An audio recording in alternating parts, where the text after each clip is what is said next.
Hello dear student, welcome back to my YouTube channel SK classes. आज के video में हम क्रियापाठ का अभ्यास करने वाले हैं, यानी कि अभ्यास 13। चलिए वीडियो को शुरू करते हैं। पहला प्रश्न है, रिक्त स्थानों में उचित क्रियापद भरिए। गाय दूध रिक्त स्थान है, तो यहाँ पे उत्तर होगा गाय दूध देती है। अगला है, हम दूध रिक्त स्थान है, हम दूध पीते हैं। अगला प्रश्न है, हम गाय को रिक्त स्थान है, हम गाय को पालते हैं। शिक्षक पाठ पढ़ाते हैं। किसान खेत में बीज बोता है। बच्चे खेलते हैं। हरी रोज फुटबॉल खेलता है। यहाँ पे बच्चे बहुवचन में है इसीलिए खेलते हैं, और हरी यहाँ पे एक वचन में है इसीलिए खेलता है। राम रात को 9 बजे सोता है। दूसरा प्रश्न है, निम्नलिखित क्रियाओं के मूल धातु रूप बताइए। क्रिया शब्द दिए गए हैं, उनका मूल रूप यानी धातु क्या है वो बताना है। जैसे कि यहाँ पे बैठना, पढ़ना, उठना, आना, करना, दौड़ना, चलना, ये सारी क्रियाएं हैं। चलिए इनका धातु क्या है देखते हैं। बैठना क्रिया शब्द में धातु है बैठ। पढ़ना क्रिया शब्द में धातु है पढ़। उठना क्रिया शब्द में धातु है उठ। आना क्रिया में धातु है आ। करना क्रिया में धातु है कर। दौड़ना क्रिया में धातु है दौड़। चलना क्रिया में धातु है चल। तीसरा प्रश्न है, निम्नलिखित वाक्यों के क्रियापदों को रेखांकित कीजिए। वाक्य में कौन सा पद क्रिया है उसको बताना है। हमेशा सच बोलो, इस वाक्य में उत्तर होगा बोलो। बोलो शब्द क्रियापद है। लड़का पढ़ता है, इसमें है क्रिया पढ़ता है।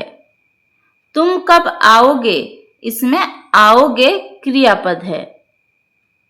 वे पाठ लिखते हैं, इसमें लिखते हैं क्रियापद है। हम फल खाते हैं, इस वाक्य में खाते हैं क्रियापद है। अगला प्रश्न है, नीचे के वाक्यों में से सकर्मक और अकर्मक क्रियाओं को छांटिए। तो सकर्मक क्रिया, अकर्मक क्रिया किसे कहते हैं? जिस क्रिया के साथ कर्म होता है या कर्म हो सकता है उसको सकर्मक क्रिया कहते हैं। जिस क्रिया के साथ कर्म नहीं हो सकता उसको अकर्मक क्रिया कहते हैं। तो यहाँ पे एक पैराग्राफ दिया गया है, उसमें से सकर्मक क्रिया कौन सी है, अकर्मक क्रिया कौन सी है, छांट के निकालना है। ठीक है, यहाँ पर सकर्मक क्रियाएं हैं सुनते, पूछा, मिलते। अकर्मक क्रियाएं हैं सोया, आते, खिलता। प्रश्न नंबर 5 है, निम्नलिखित वाक्यों में आई हुई क्रियाओं के काल बताइए। तुम कब आओगे, इस वाक्य में क्रिया का काल है भविष्यत काल। राम पुस्तक पढ़ रहा था, इस वाक्य में क्रिया का काल है अपूर्ण भूतकाल।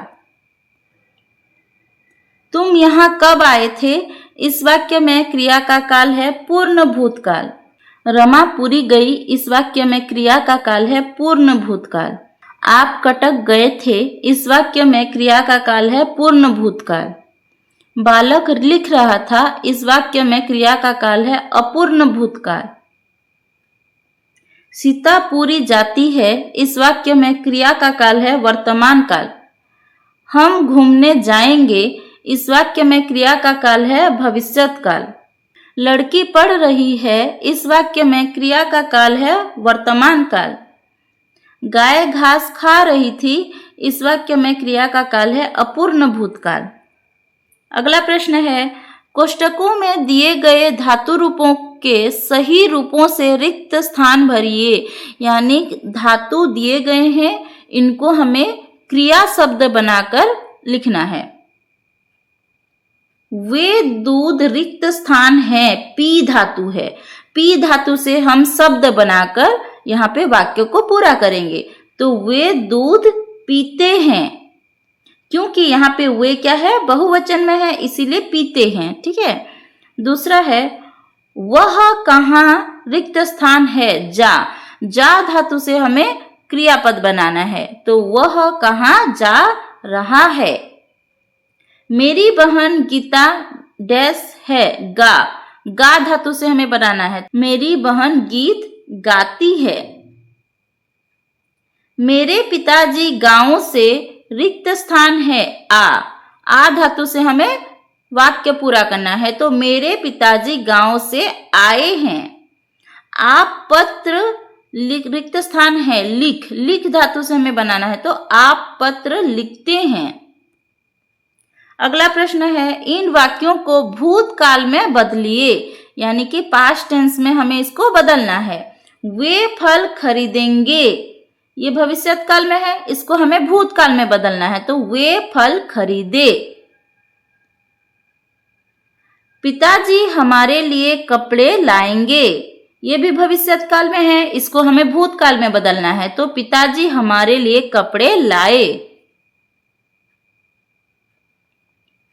मैं आज ही उनसे मिलूंगा, तो यहाँ पे इसको अगर हम भूतकाल में बदलेंगे तो क्या होगा, मैं आज ही उनसे मिला था। मेरे साथ मेरी बहन भी आएगी, इसका उत्तर होगा मेरे साथ मेरी बहन भी आई। मैं तुम्हें हिंदी पढ़ाऊंगा, इसका उत्तर होगा मैंने तुम्हें हिंदी पढ़ाई। अगला प्रश्न है संयुक्त क्रिया से आप क्या समझते हैं, कुछ उदाहरण देकर बताइए। उत्तर होगा जब दो क्रियाएं मिलकर एक कार्य का बोध कराती हैं तो उसे संयुक्त क्रिया कहते हैं। यानी दो क्रियापद को मिलाकर एक क्रियापद बनाया जाएगा। ठीक है, जैसे कि खा लिया, लिख डाला, पढ़ गया, सो गया, ये सब। अगला प्रश्न है निम्नलिखित क्रियाओं के प्रेरणार्थक रूप लिखिए। यहाँ पे इन सारे शब्दों के प्रेरणार्थक क्रिया रूप हमें लिखना है। ठीक है, जैसे यहाँ देखो पीना क्रिया का प्रेरणार्थक क्रिया रूप है पिलाना, खाना खिलाना, घूमना घुमाना, नाचना नचाना। देखो नौ में आ की मात्रा है इसमें, ठीक है, और यहाँ पे चौ में आ की मात्रा। नाचना नचाना, रोना रुलाना, चलना चलाना, देखना दिखाना। ध्यान देना, ठीक है, स्पेलिंग जो है उसको ध्यान देना। जीना जिलाना, हंसना हंसाना, बोलना बुलवाना। तो ये था आपका क्वेश्चन नंबर 9। अगला प्रश्न है निम्नलिखित वाक्यों में मुख्य क्रियाओं और सहायक क्रियाओं को छांटिए। वह लिखता रहता है, इस वाक्य में मुख्य क्रिया कौन सी है और सहायक क्रिया कौन सी है। तो पहले समझ लेते हैं कि क्रियापद कौन सा है। ठीक है, तो इस वाक्य में क्रियापद है लिखता रहता है, उसमें मुख्य क्रिया है लिखता और सहायक क्रिया है रहता है।